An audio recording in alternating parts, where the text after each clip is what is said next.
10:36. Saludamos al doctor Pablo Valverde. Él fue juez de la Corte Nacional de Justicia, es actualmente juez de la Corte Provincial, catedrático universitario. Doctor Valverde, quisiéramos poner nuestra mirada en la justicia ecuatoriana.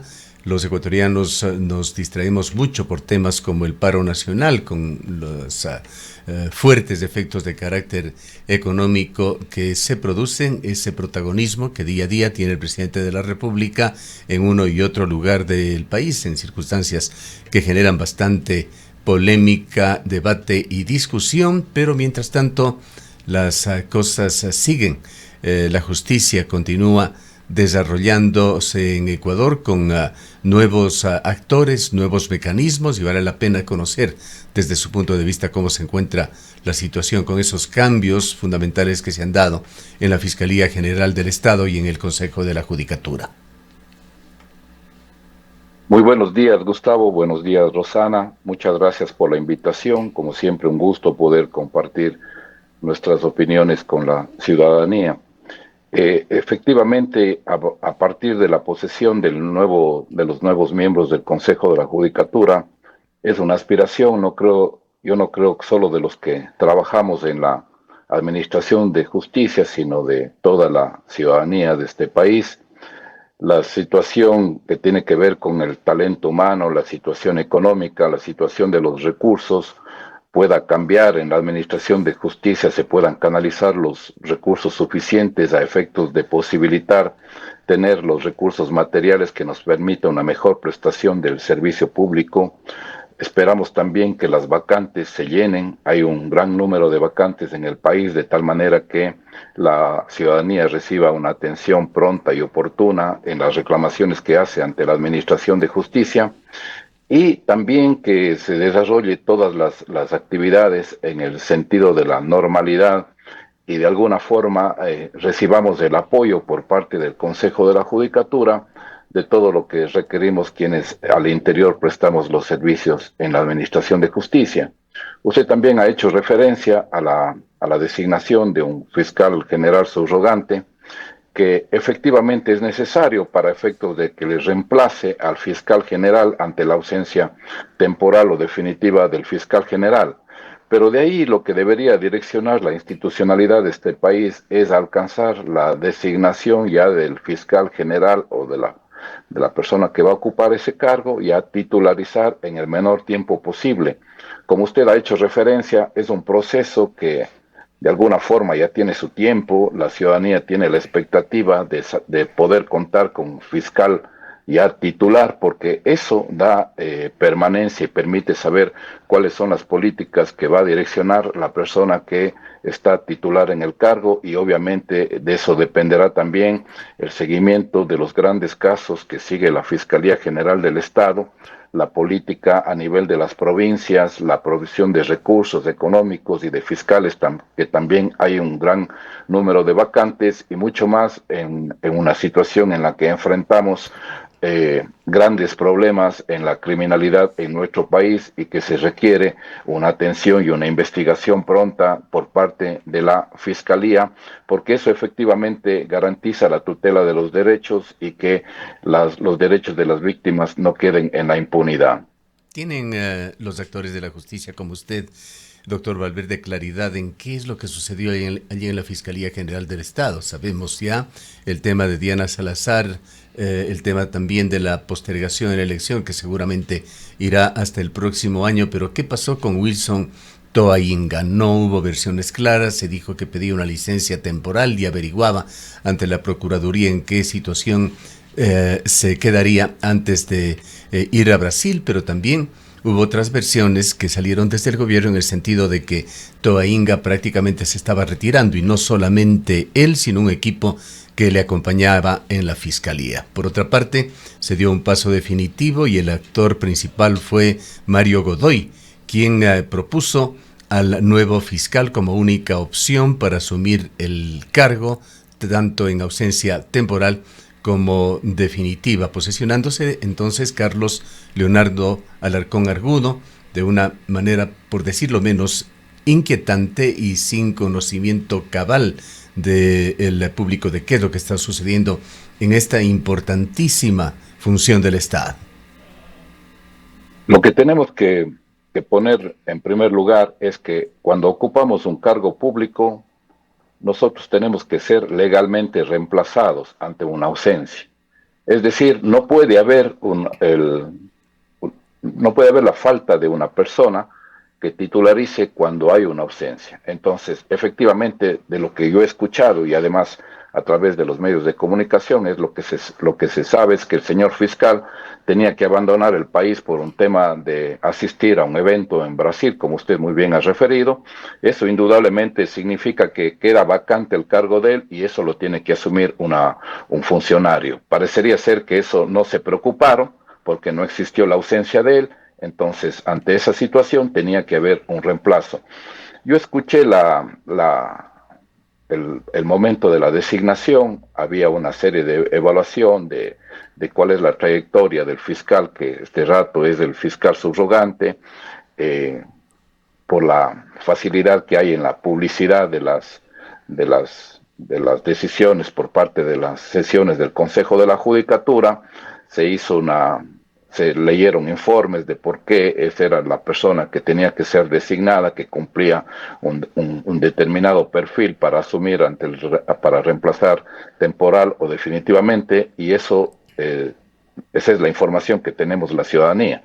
Entonces me parece a mí que la transparencia y la situación de posibilitar que haya una titularidad, esa debería ser la preocupación principal, porque solo así garantizamos de que efectivamente ya ha transcurrido un tiempo bastante importante desde la ausencia de la fiscal principal y creo que eso es un tema del Consejo de Participación Ciudadana que debería rendir unas cuentas públicas de cómo está el proceso para designar la fiscalía y obviamente ojalá la persona que llegue a ocupar ese cargo sea una persona que alcance el perfil necesario y las expectativas de la ciudadanía para cumplir un rol tan importante como es dirigir nada más y nada menos que la Fiscalía General del Estado.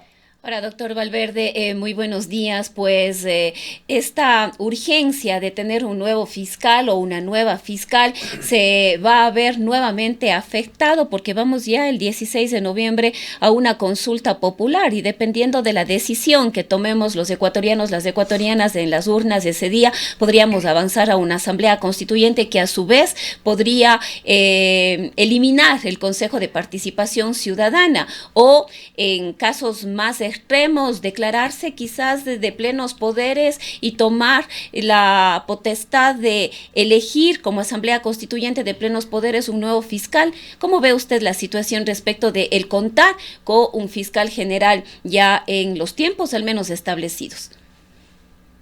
Yo le veo una situación muy delicada que vamos a enfrentar el país con esto de una posible Asamblea Constituyente.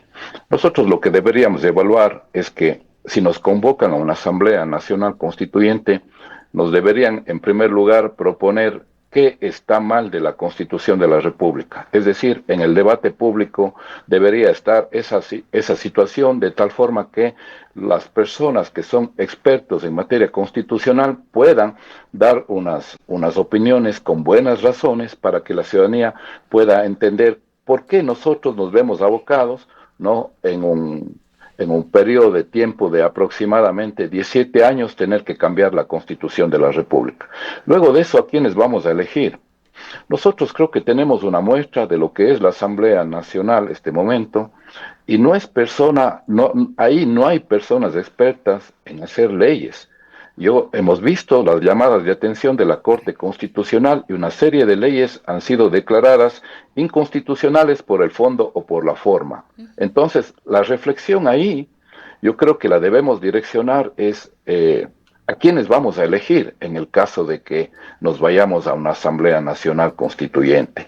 Gran responsabilidad de los partidos políticos de poner a personas que cumplan un perfil para ir a hacer una constitución de la República, de tal manera que todo nuestro proyecto político como sociedad, ¿en qué manos va a estar? Eso me parece que es una reflexión muy importante el momento que vamos a decidir el voto si queremos o no una Asamblea Nacional Constituyente. Y luego de eso, como usted muy bien dice, ¿no? ¿Qué va a pasar, por ejemplo, si se quita el tema del Consejo de Participación Ciudadana? Hay que asignar esas funciones, seguramente lo harán a la Asamblea Nacional, porque de alguna forma nosotros hemos escuchado muy pocas cosas. Por ejemplo, dice regresar a los 3 poderes del Estado. ¿Quién va a elegir, por ejemplo? Va a ser la Asamblea Nacional. Pero a mí la preocupación, y en esto sí, ciudadanía, una reflexión importante, hacer una constitución de la República no lo puede hacer, digamos, que cualquier persona. Ahí se requiere gente técnica que sepa lo que significa establecer un andamiaje jurídico constitucional en garantía de los derechos y toda la parte orgánica de la Constitución de la República. Y yo creo que para eso sí deberíamos reflexionar cómo nos ha ido en la Asamblea Constituyente, cómo nos ha ido en la responsabilidad que tienen los partidos políticos al momento de designar quiénes van a ser los candidatos. Más se fijan en cuáles son las figuras públicas de quién podría alcanzar el voto, más no en el perfil necesario a efectos de garantizar que la misión que van a cumplir sea satisfactoria para la sociedad y podamos enrumbarnos en un buen camino. El momento que nosotros decidimos irnos a la Asamblea Nacional Constituyente, deberíamos pensar quiénes son las personas que van a ir a hacer esa constitución. Y de por sí, ya con la experiencia, creo que cabe una altísima reflexión ciudadana, porque ahí está no solo nuestro presente, está el futuro de nosotros y de todos los que están atrás. Y nosotros sí quisiéramos que por lo menos dejar en mejores condiciones de las que recibimos el momento histórico en el que estamos. Vean lo que pasó, vean lo que pasa con Perú el día de ayer. Tienen 7 presidentes en 9 años y estaba leyendo cuál es la causal, dice incapacidad moral permanente. Preguntémonos qué significa incapacidad moral permanente. Un tema así tan subjetivo de que cualquier persona alza la mano y dice, sí, ella es incapaz moral porque no ha sabido responder a las necesidades del Perú y ya, destituida del cargo. Y le destituyen quienes antes le apoyaron. Difícil y de alta reflexión para todos. Yo creo que el ejemplo más cercano, doctor Valverde, además es la actual Asamblea Nacional, tal y como está constituida, porque muy probablemente esta situación política de polarización va a repetirse en el proceso electoral del 16. Yo eso le decía, ya el ejemplo es ver lo que tenemos de este momento. Y luego de eso, a mí me parece que la otra situación que es emergente, que nos digan, o sea, cuál es la situación de la necesidad de convocar a una Asamblea Nacional Constituyente, porque bien, ha habido una serie de reflexiones que debería haber cambios en la Constitución de la República, pero eso lo podríamos hacer sin la necesidad de tener que llegar necesariamente a una nueva Asamblea para que ella dicte una nueva Constitución de la República y luego vernos abocados a tener que votar favorablemente para que entre esa nueva constitución a favor. Y luego, ¿qué temas vamos a discutir si no nos ponen ninguna situación de reflexión de lo que tenemos este rato? Por ejemplo, ¿qué nos van a poner? ¿Usted quiere casinos? ¿Usted quiere pelea de gallos? ¿Usted quiere pelea de toros? Una serie de situaciones que definitivamente no van a solucionar los problemas del país, ni son los puntos radicales en los que nosotros tendríamos que preocuparnos respecto a la tutela de los derechos de los habitantes que vivimos en esta ciudad, del país, de los derechos de la naturaleza. Ha habido una serie de avances en el tema de los derechos que ha posibilitado la Constitución del 2008 y ese inventario ciudadano que deberíamos hacer respecto a cómo nos ha ido en estos 17 años y cómo nos podrá ir. Sí, yo creo que a veces uno tiene que pensar que es mejor lo que tenemos y si es que hay que cambiarlo, lo cambiaremos en la forma que permite la Constitución de la República. Ahora, doctor Valverde, la Corte Constitucional decidió poner ciertos límites, dar ciertos lineamientos con miras a la eventual Asamblea Nacional Constituyente. La cuestión es qué alcances, qué solidez podrá tener esto en el futuro. Me refiero a las decisiones de la Corte Constitucional. Límites que, según la Corte, buscan preservar la institucionalidad democrática, evitar concentración del poder, garantizar que cualquier reforma constitucional se mantenga dentro del marco legal vigente. Y entre estos, uno de los principales pronunciamientos de la Corte señaló que una Asamblea Constituyente no puede tener plenos poderes. Pero queda marcada esa inquietud. ¿Hasta dónde llega el umbral, la autoridad de la Corte Constitucional en la línea de tiempo?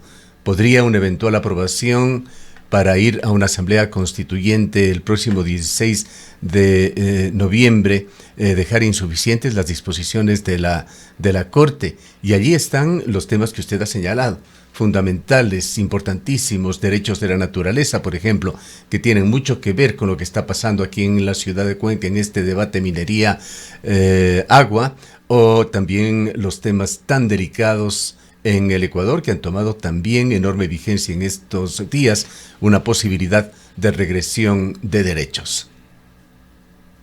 Hay una norma en la Constitución de la República que dice que el ejercicio y progresión de los derechos también se lo hace a través de los pronunciamientos de la Corte Constitucional. Pensemos como ciudadanos que nos quitan esa disposición en la nueva Constitución de la República. ¿Cuánta regresión de derechos podría posibilitarse y efectivamente haría que no haya un ejercicio progresivo de esos derechos y un alcance de acuerdo incluso a los estándares internacionales? Me parece que es muy riesgoso porque, por ejemplo, el Ecuador, cuando nosotros hablamos de una asamblea constituyente, que es un poco la comparación que poníamos con la asamblea al momento de elaborar una ley tendría que mirar cuál es el marco constitucional dentro del cual se puede mover. ¿No es cierto? Porque es una garantía normativa que yo como legislador no puedo hacer una ley que violente la Constitución. ¿Qué ha pasado hasta ahora? ¿Cuántas normativas se ha hecho y ha tenido que ser declarada inconstitucional? Ahora pensemos en los constituyentes. Podríamos entrar por la situación que vive el país a creer que podemos virar todo el andamiaje que tiene que ver con la garantía de las personas que están sometidas a un proceso penal. Y seguramente eso va a tener de alguna forma una respuesta ciudadana. ¿Qué va a pasar con los tratados internacionales que como Estado hemos suscrito? Vamos a tener que abandonar todos los organismos internacionales porque vamos a entrar en otra situación frente a lo que significa un proceso penal en el Ecuador.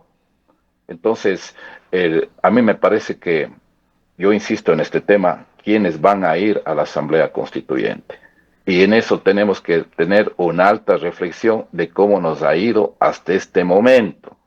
O sea, de verdad, yo creo que ahí deberíamos hacer ese inventario y decir, ha habido gente preparada, responsable, un ejercicio ciudadano político acorde a lo que espera la sociedad, de tal forma que vaya a buscar el bien común y no los intereses particulares o partidistas para direccionar las ejecutorias que ellos hacen en la Asamblea Nacional. Yo creo que ahí nos quedan debiendo, definitivamente, y no esta Asamblea.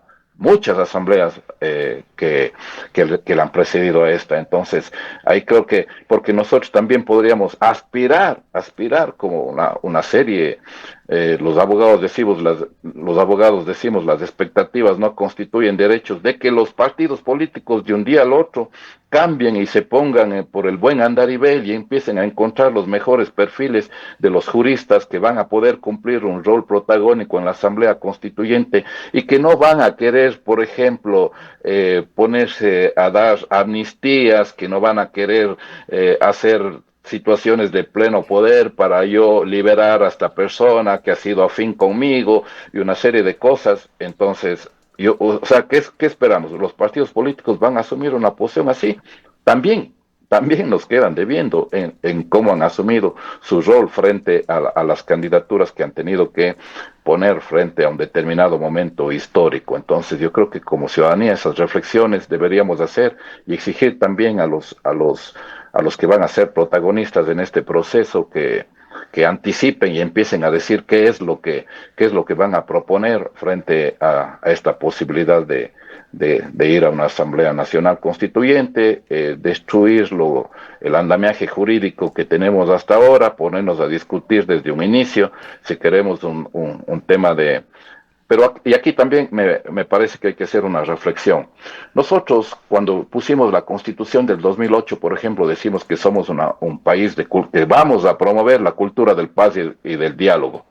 ¿Qué nos está pasando en las relaciones interpersonales, en las relaciones familiares? Nosotros vemos que hay un aumento considerable en situaciones que llegan a la administración de justicia, donde que, por ejemplo, situaciones que antes las podían arreglar muy bien dentro de ese círculo personal, familiar, ahora todo es derivar para que sea un juez el que le pueda resolver lo que nosotros internamente como grupo, como sociedad, como familia no lo podemos hacer. Entonces también la reflexión sería de qué sirve que podamos poner en la Constitución muchas arengas positivas cuando definitivamente en nuestro actuar cotidiano no lo promovemos y ni siquiera somos partícipes de eso, de promover una cultura de paz, de diálogo. Vean el conflicto que estamos ahora, tener que soportarlo. Como decía muy bien Gustavo, ya son 19 días y la sociedad paralizada, con situaciones radicales de lado y lado, sin querer promover un puente que posibilite un diálogo sincero, donde que se sepa cuáles son las reclamaciones y cómo atenderlas por parte del gobierno. Claro, Creo y que hay un todos somos tema, conscientes. doctor Valverde, de que si bien se habla de una Asamblea Nacional Constituyente, no existe una propuesta, ni mucho menos de qué es lo que buscaría el presidente de la República. Entonces vienen las conjeturas de acuerdo con las actuaciones que ha tenido y tiene diariamente el presidente de la República, de acuerdo con los cambios y otros intentos de cambio que han sido rechazados por la Corte Constitucional. Se pueden hacer lecturas sobre esas intenciones, esos propósitos de Daniel Noboa y su gobierno de una refundación institucional de Ecuador, que es de lo que él habla, con énfasis en una modernización del Estado, en el fortalecimiento de la seguridad, en atraer inversión privada, en ir a una redefinición del rol del sector público que disminuiría, pero son nada más que conjeturas. Yo quisiera preguntarle, entrando a algo concreto de todo este universo de situaciones que en forma general se perfilan, ¿cómo cambios en la Constitución podrían influir, por ejemplo, en disminuir esos niveles de récords de violencia que exhibe Ecuador? Yo creo que ahí, como digo, primero tenemos que observar que hemos suscrito como país tratados internacionales, somos parte de organismos internacionales que no podemos dejar de cumplir lo que nos hemos comprometido. Luego de eso, yo creo que sí hay que hacer ahí unas reflexiones. Yo creo que, por ejemplo, podríamos pensar en el tema de la prisión preventiva, ¿no? ¿Qué pasa con la prisión preventiva cuando una persona ya es reincidente? Debe tener las mismas posibilidades que una persona delinque por primera vez.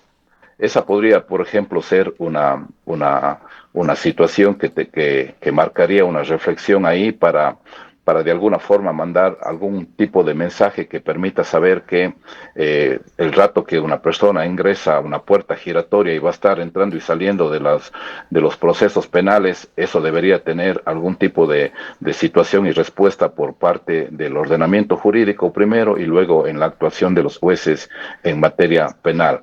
También deberíamos reflexionar todo lo que pasa en el sistema penitenciario de este país, que no logra alcanzar una solución, ¿no? Si bien de alguna forma pensábamos que estábamos enfrentando una nueva situación, el mes anterior hubo masacres en 2 centros penitenciarios de este país y nuevamente volvemos me parece, a la situación aberrante humana de que ya consideramos que eso debe pasar y punto final.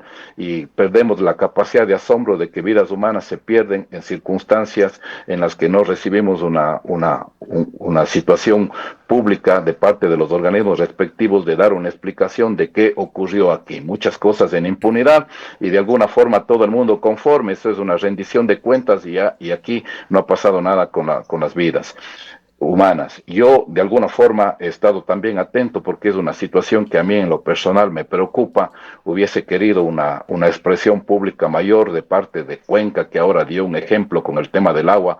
Hubiésemos querido que así también lo sea respecto a las vidas de los casos de los chicos de las Malvinas, que ahora están en la fase final del proceso, a ver si les llaman o no a juicio a las personas que están involucradas en ese caso y que indudablemente cegaron, a mí me parece en forma arbitraria arbitraria, las 4 vidas de personas que no tuvieron nada que ver en hechos en los que estaban ellos supuestamente involucrados. Entonces, atentos como sociedad, porque eso también nos permite de alguna forma rendir cuentas, porque si nosotros protegemos la vida y así proclamamos en la Constitución, nuevamente insisto, ¿qué pasa si en nuestras acciones terminamos desbaratando lo que proclamamos en la letra de la ley y no nos preocupamos en las situaciones de cuando hay una violentación de derechos? Entonces, creo que deberíamos proponernos como sociedad precisamente enfrentar todas esas situaciones y pedir explicaciones a los organismos que les corresponde hacerlo.